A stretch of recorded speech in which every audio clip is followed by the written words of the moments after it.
Class 11 आपके पास operations of sets में एक और ऑपरेशन है, उसको बोलते हैं इंटरसेक्शन ऑफ सेट्स। इसको बोलेंगे इंटरसेक्शन ऑफ सेट्स। तो देखते हैं इसमें क्या होता है और इसकी कैसे कैसे प्रॉपर्टी।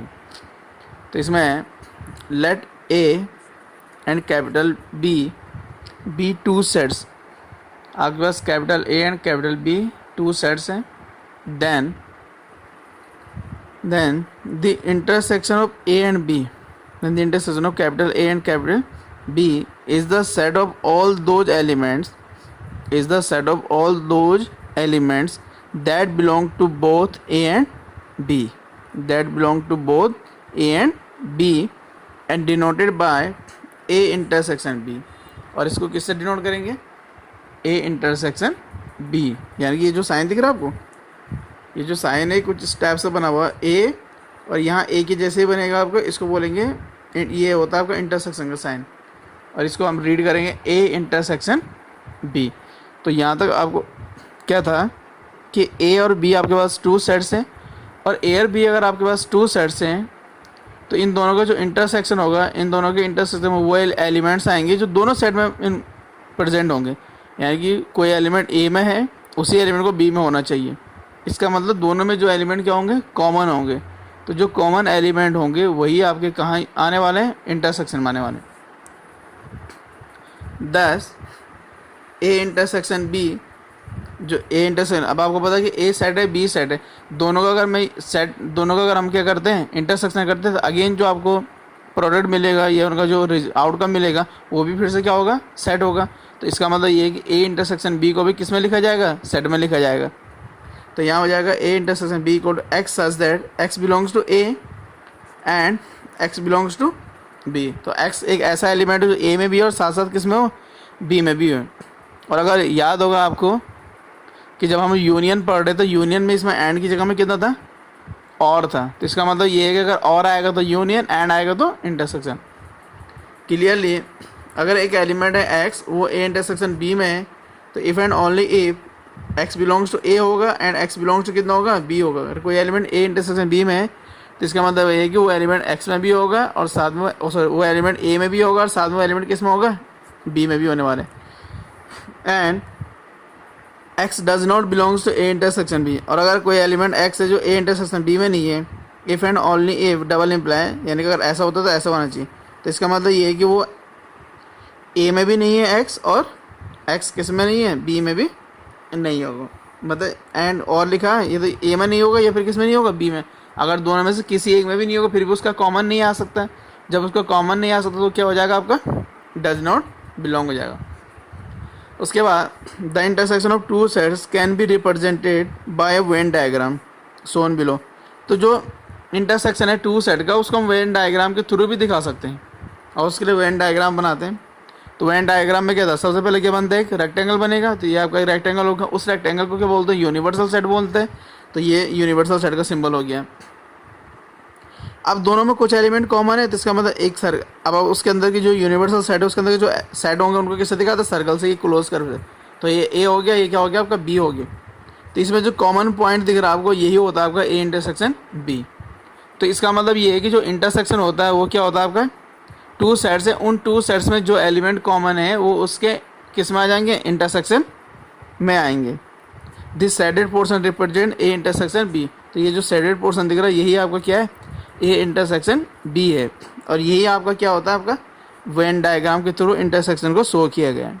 आई होप कि आपको समझ में आ रहा होगा। इसमें आगे देखते हैं इंटरसेक्शन को। तो नॉट फर्स्ट है इंटरसेक्शन के लिए, it is clear that A intersection B जो है आपका वो सबसेट होगा किसका? ए का, कॉमा ए इंटरसेक्शन बी जो है वो सबसेट होगा किसका? बी का। यानी कि अगर आपने कोई आपके साइड ए है, दूसरा साइड आपके बी है, और आपने क्या फाइंड किया? ए इंटरसेक्शन बी फाइंड किया है। तो ए इंटरसेक्शन बी में इन दोनों के क्या होंगे? कॉमन एलिमेंट होंगे। इन दोनों के क्या होंगे? Common element. तो कॉमन सेंस की बात है कि ए और बी के जो एलिमेंट होंगे वो क्या होने वाले हैं? कॉमन होने वाले हैं। इसका मतलब जो ए इंटरसेक्शन बी आया है वो ये तो ए का सबसेट होगा या बी का सबसेट हो सकता है। ठीक है, क्योंकि इन दोनों में कुछ ना कुछ एलिमेंट तो क्या होंगे? कॉमन होंगे। तो ये क्या हो जाएगा, इंटरसेक्शन जो है उन दोनों का क्या हो जाएगा, आपका सबसेट हो जाएगा। सेकंड है, if A and B are two sets, अगर ए और बी आपके पास टू सेट्स हैं, then A intersection B equal to A होगा। कब होने वाला, जब ए सबसेट होगा किसका, बी का, and A intersection B equal to B होगा इफ बी सबसेट होगा किसका, ए का। तो यहाँ आपको एक बात दिख रही है, अच्छा अगर ए सबसेट है किसका, बी का, इसका मतलब ए क्या है, स्मॉल है, बी क्या आपका बड़ा है, यानी कि ए जो है आपका वो सबसेट है बी का, बी क्या सुपर सेट है। तो जब दोनों का क्या करेंगे हम लोग, इंटरसेक्शन करने के बाद आपके पास कौन सी क्वांटिटी आएगी, स्मॉल वाली आएगी, क्योंकि ए पूरा किसके अंदर है, बी के अंदर। तो ए और बी में कौन सा एलिमेंट कॉमन होगा, ए वाला एलिमेंट कॉमन होगा, तो ए इक्वल हो जाएगा। ऐसे ए इंटरसेक्शन, अगर बी किसका सबसेट है, ए का, तो बी के सारे एलिमेंट किसके अंदर हो जाएंगे, ए। तो कॉमन कौन सा एलिमेंट होगा, बी वाला है। तो दोनों का इंटरसेक्शन तो क्या मिलेगा आपको, इस केस में बी मिलेगा। बहुत इंपॉर्टेंट नोट है, इनको याद रखते रहना। नोट थर्ड है, यहाँ हम टू साइड का क्या कर रहे हैं, इंटरसेक्शन का, तो क्या मोर देन टू साइड का भी इंटरसेक्शन हो सकता है। तो उसके लिए देखते हैं, if A1 A2 A3 A1 A2 A3 dash dash AN is a family of sets, एक फैमिली ऑफ सेट्स है, यानी कि बहुत सारे आपके पास क्या सेट्स हैं, देन दियर इंटरसेक्शन, तो इन सबका जो इंटरसेक्शन होगा इज डिनोटेड बाय, और उसके लिए सिंबल है I equal to 1 to n, क्योंकि 1 से लेके कहाँ तक सेट है आपके, n तक सेट है। तो I एक सिंबल है जो इन सारे सेट को रिप्रेजेंट करे, तो I equal to 1 to n, यहाँ हो जाएगा A ऑफ AI, और इसी को लिख सकते हैं A1 intersection A2 intersection A3 intersection dash intersection AN, तो यानी ये क्वांटिटी इसके इक्वल हो जाएगी। और उसी को यहाँ लिखा है I dot D, that is intersection I equal to 1 to n AI is equal to A1 intersection A2 intersection A3 dash, यहाँ इंटरसेक्शन डैश AN आएगा। तो ये क्या हो गया आपका, एक से ज़्यादा सेट के लिए क्या हो गया, इंटरसेक्शन।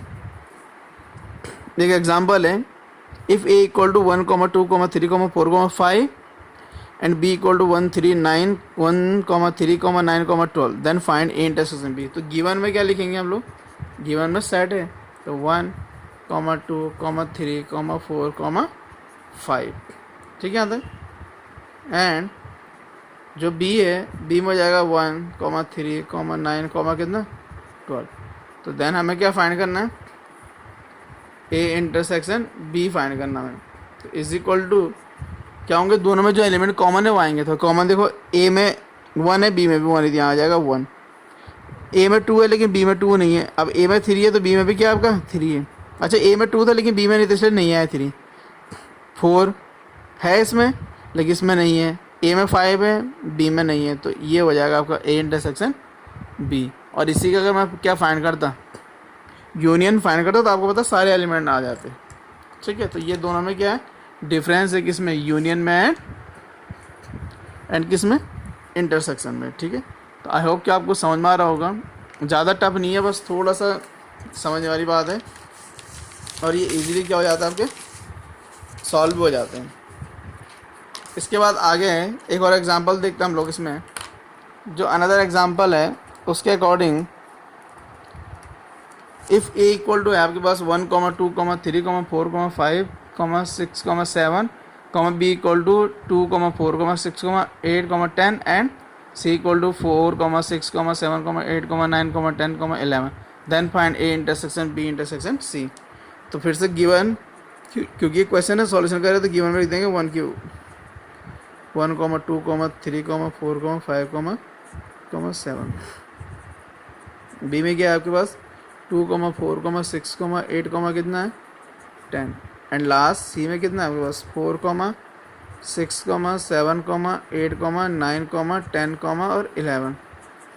और आप क्या फाइंड कर रहे हैं, आप फाइंड कर रहे हैं A intersection B intersection C। इसका मतलब क्या है, आपने देखना है कि A B C तीनों में जो एलिमेंट कॉमन का वो आएगा। तो देखो 1 A में है लेकिन B में नहीं है, C में भी नहीं है। 2 जो है वो A में है, 2 में है लेकिन C में नहीं है। 3 A में है, B में नहीं है, C में भी नहीं है। 4 जो है आपका वो A में भी है, B में भी है और C में भी। यहाँ कितना आ जाएगा आपका 4।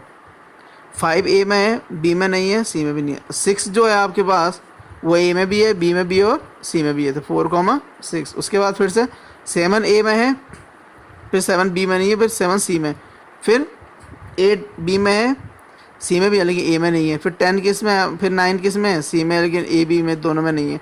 10 जो है B में है, C में, लेकिन A में नहीं है, और 11 तो C में। तो इसका मतलब इसका इंटरसेक्शन क्या हो जाएगा, सिर्फ इतनी चीज़ हो जाएगी। आगे समझ में आपको, तो ये क्या आपके पास इंटरसेक्शन है। इस तरह से some properties of operation of intersection, जो इंटरसेक्शन जो आपके पास ऑपरेशंस हैं उसकी कुछ प्रॉपर्टीज़ हैं, और ये प्रॉपर्टीज़ जब हम लोग क्वेश्चन में जब प्रूव करेंगे उन्हें बहुत काम आने वाली। तो फर्स्ट है कि A intersection B equal to क्या होता है, बी इंटरसेक्शन ए होता है, ये कम्यूटेटिव लॉ होता है, और आपको पता है ये किस में होता है, यूनियन में होता है। सेकेंड है आपका A intersection B intersection C है, तो इसको क्या लिखेंगे, ए इंटरसेक्शन ब्रैकेट में क्या हो जाएगा, बी इंटरसेक्शन सी। तो 3 नंबर जब होते हैं तो उसको क्या बोलते हैं, एसोसिएटिव लॉ बोलेंगे। थर्ड वन है फाइव, आपको पता है एम्प्टी सेट, तो phi intersection A is equal to कितना जाएगा, फाइव। आपको पता है किसी भी सेट के अंदर कोई एलिमेंट हो या ना हो उसके अंदर फाइव जरूर होता है, इसका मतलब ए के अंदर भी क्या होगा, फाइव, और इस ये फाइव और ये फाइव दोनों कॉमन, तो कितना आ जाएगा आपके पास, फाइव। दूसरा ये यूनिवर्सल सेट है, और यूनिवर्सल सेट का इंटरसेक्शन किससे करें, ए में, और आपको पता है यूनिवर्सल सेट के अंदर सारे सेट होते हैं, तो ए भी किसके अंदर होगा, इस यूनिवर्सल सेट के अंदर दोनों का इंटरसेक्शन कितना आएगा आपका, स्मॉल वाला, स्मॉल क्या हो जाएगा आपका ए। तो law of five and you इसको रीड करते हैं। नेक्स्ट है आइडम्पोटेंट लॉ, इसमें ये कि अगर ए का यूनियन, ए का इंटरसेक्शन ए से करेंगे तो कितना आएगा आपका, ए ही आएगा, इसको बोलते हैं आइडम्पोटेंट लॉ। और यूनियन में क्या था, A union A equal to A था। फिफ्थ वन है एक डिस्ट्रीब्यूटिव लॉ है कि अगर ए इंटरसेक्शन और ब्रैकेट में बी यूनियन सी है, तो हम इसको कैसे डिस्ट्रीब्यूट कर सकते हैं कि ए इंटरसेक्शन बी है, ये जो यूनियन का साइन है ऐसे ही रहेगा आपका, और ये हो जाएगा ए इंटरसेक्शन सी के साथ इंटरसेक्शन, इसको बोलते हैं कि डिस्ट्रीब्यूटिव लॉ या इंटरसेक्शन डिस्ट्रीब्यूट्स ओवर यूनियन। तो जो आपके पास क्या है, जो इंटरसेक्शन किसके ओवर में डिस्ट्रीब्यूट हो गया है, यूनियन के। ठीक है, तो ये था आपके पास इंटरसेक्शन के बारे में। अब इंटरसेक्शन के बाद एक और टॉपिक है आपके पास, वो है डिफरेंस ऑफ सेट्स, वो है आपके पास डिफरेंस ऑफ सेट्स। अब डिफरेंस ऑफ सेट वैसे सीबीएसई ने इस बार आपके सिलेबस से हटा दिया है, बट फिर भी छोटा सा है तो इसको पढ़ लेते हैं, काम की चीज़ें कभी ना कभी काम आ जाती है। क्योंकि हुआ क्या है कि सीबीएसई ने इस साल 2020-21 सेशन के लिए ड्यू टू कोविड-19 के लिए इसको हटा दिया, ठीक है। लेकिन जब आप नेक्स्ट ईयर आप कहाँ जाएंगे, 12th क्लास में जाने वाले हैं, तो वहाँ कोई ना कोई क्वेश्चन ऐसे होंगे जिनमें डिफरेंस ऑफ सेट का यूज होगा। तो आप वहाँ ये तो बोलेंगे नहीं कि लास्ट ईयर हमारे पास सिलेबस में ये था नहीं, तो हम इसे कैसे पढ़ें, क्योंकि सीबीएसई ने क्लियर किया है कि जो सिलेबस 30% रिड्यूस हुआ वो ओनली 2020-21 सेशन की रहा, या अगर नेक्स्ट ईयर से मे बी सब कुछ क्या हो जाएगा, पहले जैसे होगा, तो वहाँ फिर आपको ये पता करना पड़ेगा कि ये कैसा सॉल्व होने वाला है। तो इसलिए इसको यहीं पढ़ लेते हैं, छोटा सा टॉपिक है। तो डिफरेंस ऑफ सेट्स है आपके पास, let A and B two sets, A and B आपके पास टू सेट हैं, then the difference of A and B, then the difference of A and B return as A minus B, या A difference B बोलेंगे इसको, जो मैंने ए minus B लिखा है। तो ए डिफरेंस बी है आपके पास, ये टू सेट्स हैं ए एंड बी, तो जो ए और बी का डिफरेंस होगा उसको लिखेंगे A minus B, A difference B is the set of all those elements of A. तो ए जो माइनस बी है इसको ऐसे ए माइनस बी नहीं पढ़ते, इसको पढ़ते ए डिफरेंस बी। तो इस सेट के अंदर is the set of all those elements of A which do not belongs to B. तो यानी कि जो ए डिफरेंस बी है उसके अंदर वो एलिमेंट आएंगे ए के जो बी में नहीं है। तो thus A difference B is equal हो जाएगा x such that x belongs to A and x does not belongs to B. X को इसमें नहीं होना चाहिए, बी में नहीं होना चाहिए, और ए डिफरेंस बी इक्वल हो जाएगा, डायरेक्ट लिख देंगे तो x belongs to A such that x does not belongs to B. Clearly आपको समझ में यह आएगा कि x बिलोंग्स टू अगर a माइनस बी है या a डिफरेंस b है, तो double if and only if तब होगा जब x बिलोंग्स टू क्या होगा, a होगा, and x does not belongs to कितना जाएगा आपका, b हो जाएगा। ठीक है, यानी कि a के वो एलिमेंट जो किस में नहीं होंगे, b में नहीं होंगे, वो एलिमेंट इसमें लिखे जाएंगे।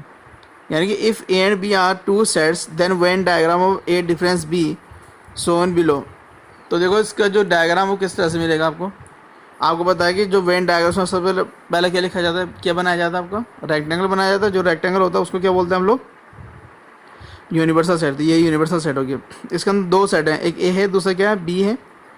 तो अगर मुझे क्या फाइंड करना है इसमें, ए डिफरेंस बी फाइंड करना है, तो यानी कि ये वाला पोर्शन हो जाएगा जो सेट रीजन है, दिख रहा है जिससे मैं रेड से सेट कर रहा हूँ।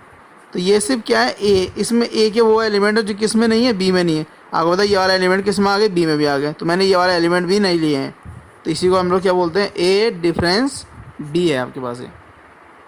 This shaded portion represent A difference B.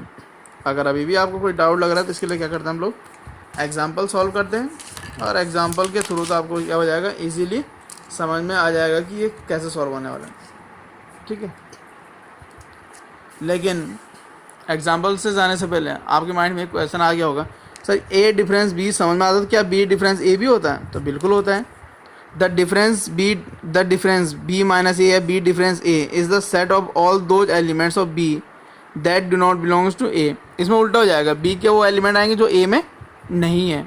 दस बी माइनस ए है B difference A x such that x belongs to A and x does not belongs to A. और क्या लिखा जाएगा, बी डिफरेंस ए को x belongs to B does not belongs to A. X A को belong कर B को belong करे लेकिन ए को बिलोंग नहीं करे। Clearly x belongs to B difference A है, डबल इम्प्लाई यानी कि if and only if x belongs to क्या हो जाएगा आपका B and x does not belongs to A. ठीक है, और वेन डायग्राम देखते हैं, the shaded part represent B difference A. तो इसमें क्या होगा, यूनिवर्सल सेट रेक्टेंगल यू हो गया, एक साइड ए है एक साइड बी है। आप फाइंड कर रहे हैं बी डिफरेंस ए यानी कि बी के वो एलिमेंट जो किस में नहीं होंगे, ए में नहीं होंगे। तो इस फिगर से आपको कौन सा एलिमेंट दिख रहा है, यही एक ऐसा पोर्शन दिख रहा है आपको जो किस में नहीं है, बी में नहीं है। तो इसको हम लोग क्या बोलने वाले हैं, बी डिफरेंस ए बोलेंगे, इसको बोलेंगे बी डिफरेंस ए। क्वेश्चन सॉल्व करते हैं, क्वेश्चन से इजीली समझ में आ जाएगा। तो एक एग्जांपल है, if A equal to 2, 3, 4, 5, 6, 7 and B equal to 3, 5, 7, 9, 11 then find A difference B. तो पहले इसमें लिख देते हैं गिवन ए इक्वल टू हो गया आपके पास 2, 3, 4, 5, 6, 7 एंड बी इक्वल टू हो जाएगा आपके पास 3, 5, 7, 9 देन ए डिफरेंस बी आएगा आपका। ए के वो एलिमेंट जो बी में नहीं है, तो ए का ये 2 है तो बी में नहीं है, देख तो 2 आ जाएगा। 3 इसमें है नहीं आएगा, 4 इसमें है लेकिन इसमें नहीं है तो 2, 4, 5 है नहीं आएगा। 6 ए में है लेकिन बी में नहीं है तो 6 भी आएगा। 7 ए में है लेकिन किस में नहीं है, 7 ए में है लेकिन बी में भी नहीं आएगा। 9 बी में है लेकिन ए में नहीं है तो सिर्फ इतना आएगा आपके पास। एंड अगर आपसे पूछा जाए बी डिफरेंस ए, तो बी के एलिमेंट तो 3 इसमें भी है इसमें भी है नहीं आएगा, 5 इसमें है इसमें भी है नहीं आएगा, 7 इसमें है इसमें भी है तो ये भी नहीं आएगा। तो 9 बी में है लेकिन ए में नहीं है तो यहाँ से क्या आएगा आपके पास 9 आएगा। यानी कि बी डिफरेंस ए में सिर्फ कौन सा एलिमेंट आएंगे, बी के एलिमेंट आएंगे जो किस में नहीं होंगे, ए में नहीं होंगे। समझ में आ रहा? और ए डिफरेंस बी में ए के सिर्फ वो एलिमेंट आएंगे जो किस में नहीं होंगे, बी में नहीं होंगे। तो ये है, और आई होप कि इससे आपको समझ में आया होगा। तो इसके बाद हम लोग सीधे इसके बाद जो एक्सरसाइज हो गया एक्सरसाइज को सॉल्व करने वाले हैं, और आई होप कि आपको ये समझ में आया होगा। कोई अगर किसी को डाउट है तो वो पूछ सकता है। ठीक है क्लास 11, थैंक यू।